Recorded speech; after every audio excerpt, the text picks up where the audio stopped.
Je vais vous présenter un cours d'introduction au français. Nous allons parler des lettres et des sons en français. À la fin de cette vidéo, vous connaîtrez les éléments basiques pour prononcer et lire les mots. Voici le sommaire. Le vocabulaire utile, l'alphabet, les accents, les autres signes orthographiques, les lettres muettes, l'accent tonique, les combinaisons de lettres et enfin l'orthographe. Pour bien se comprendre, voici le vocabulaire utilisé dans cette présentation. Si je dis « Mes étudiants sont fantastiques », c'est une phrase. Une phrase composée de 4 mots. Un mot est composé de syllabes. Fan, tas, ti, que. Les syllabes sont elles-mêmes composées de lettres. Fan est une syllabe de 3 lettres. Les lettres et les syllabes produisent des sons, représentés par ce symbole. L'alphabet maintenant. Voici l'alphabet français. Il a 26 lettres, 6 voyelles, A, E, I, O, U, Y, et 20 consonnes. Les lettres françaises ont une prononciation spécifique. Écoutez. A, B, C, D, E, F, G, H, I, J, K, L, M, N, O, P, Q, R, S, T, U, V, W, X, Y, Z. Les couleurs représentent des groupes de lettres qui ont des sons proches.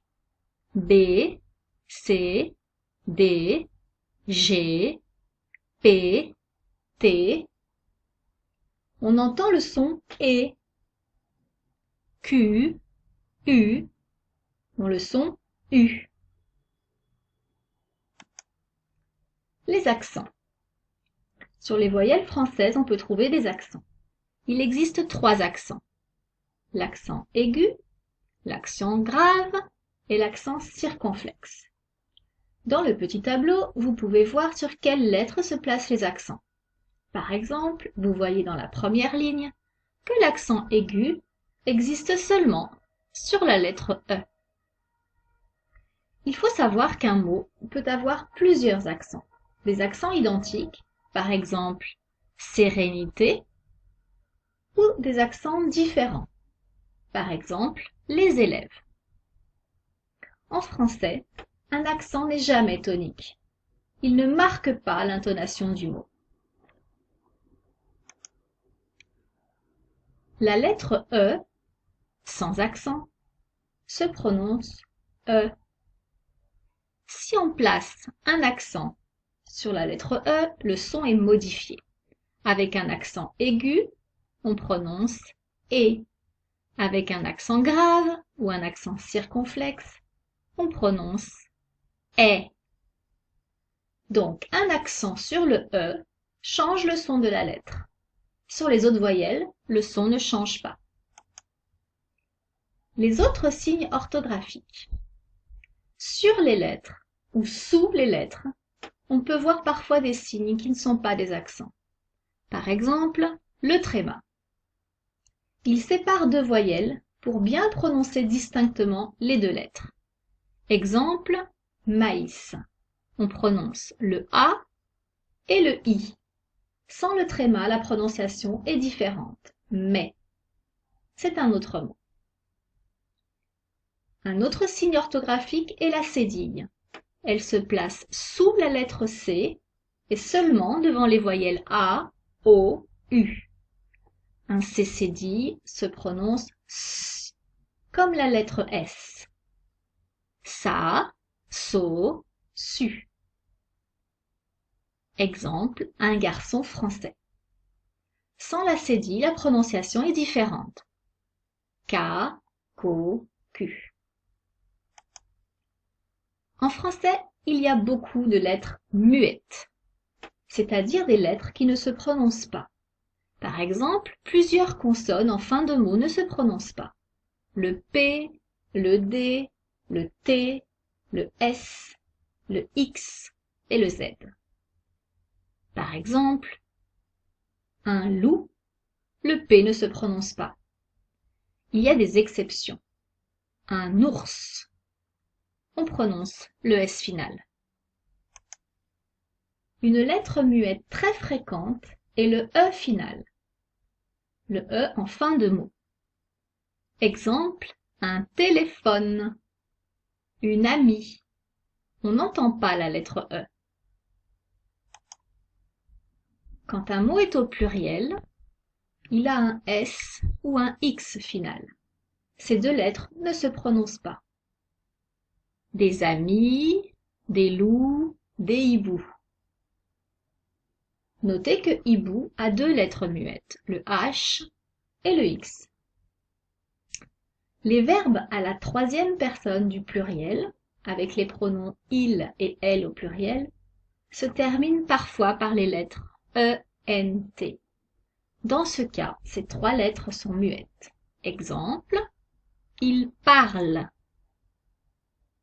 Il y a beaucoup de lettres muettes en fin de mot, mais pas seulement. On rencontre aussi des lettres muettes en début de mot, comme le H de hibou par exemple, ou au milieu d'un mot. C'est souvent un H. Avec ces lettres muettes, on constate qu'une prononciation unique peut s'écrire de plusieurs manières différentes. On dit qu'il y a plusieurs graphies, plusieurs écritures. Par exemple, il parle, il parle. La prononciation est identique, mais la première phrase est au singulier, un homme parle. Et la deuxième est au pluriel, plusieurs personnes parlent. Un autre exemple, ami, ami, ami, ami. Ils ont la même prononciation. Le féminin et le pluriel ne s'entendent pas. Parlons maintenant de l'accent tonique. Il existe en français, mais il est moins marqué, moins fort que dans d'autres langues, et il n'est jamais écrit. L'accent tonique est placé sur la dernière syllabe des mots. Exemple, un ordinateur. On accentue un peu teur, ordinateur. Quand la dernière syllabe est muette, comme dans téléphone, la syllabe ne est muette, on accentue la syllabe précédente, téléphone. Parlons maintenant des combinaisons de lettres. En français, il existe beaucoup de combinaisons de lettres qui produisent un nouveau son. 2 ou 3 lettres placées ensemble qui vont produire un son. Des associations de voyelles et de consonnes. Voici 4 exemples de combinaisons de 2 consonnes. C et H produisent le son ch, comme dans chat. P et H produisent le son f, comme dans photo. G et N produisent le son ng, comme dans ligne. G et U produisent le son g, comme dans bague. Voyons maintenant des combinaisons de 2 voyelles. E et I produisent le son E, comme dans abeille. A et U produisent le son O, comme dans auto. O et U produisent le son OU, comme dans loup.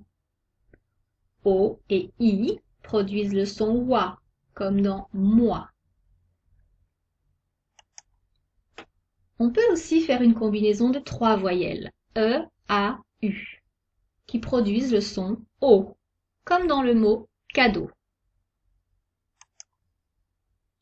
2 combinaisons de lettres en fin de mot produisent le son E. C'est la combinaison E et R, comme manger, cuisinier, mais aussi la combinaison E et Z, vous mangez. Certaines combinaisons de voyelles et de consonnes s'appellent des voyelles nasales. Le son est produit par le passage de l'air dans la bouche, mais aussi dans le nez. d'où le terme nasal. Par exemple, A et N produisent le son en, comme dans balance. O et N produisent le son on, comme dans le mot avion. A, I et N produisent le son un, comme dans le mot main. Attention, vous voyez, le nasal peut avoir plusieurs orthographes, c'est-à-dire plusieurs combinaisons de lettres différentes. Le son en s'écrit par exemple de deux manières différentes, E-N et A-N. Certaines consonnes peuvent être doublées. Par exemple, la lettre P. Le son produit, P, est le même que pour la lettre unique. Épeler, appeler. Avec tous les exemples précédents, vous comprenez que quand vous entendez un son en français, il peut s'écrire de plusieurs manières différentes. C'est une particularité de l'orthographe française et une difficulté pour lire et écrire quand on est débutant. Voyons un exemple. Le son O, il a trois orthographes différentes. La lettre O, comme dans moto, A et U, comme dans auto, E-A-U, comme dans bateau. Un autre exemple maintenant. Le son S. Il a quatre orthographes différentes. La lettre S, comme dans serpent, un double S, comme dans tasse, un C cédille, comme dans garçon, et la lettre C, comme dans cinéma. Voilà, cette présentation est terminée. Vous pouvez la réécouter plusieurs fois pour mieux la comprendre. J'espère qu'elle va vous aider à mieux comprendre surtout les lettres et les sons en français. Une expression française dit « Petit à petit, l'oiseau fait son nid ». Cela signifie qu'en avançant par petites étapes, avec de la patience et de la persévérance, on atteint son but. Si vous voulez bien comprendre, parler, lire et écrire en français, si c'est votre but, vous devez pratiquer régulièrement et ne pas vous décourager. Tiens, vous avez remarqué que dans cette phrase « Petit à petit, l'oiseau fait son nid », il y a 4 lettres finales muettes, des combinaisons de lettres et une voyelle nasale. Vous avez vu? Cherchez bien. Merci.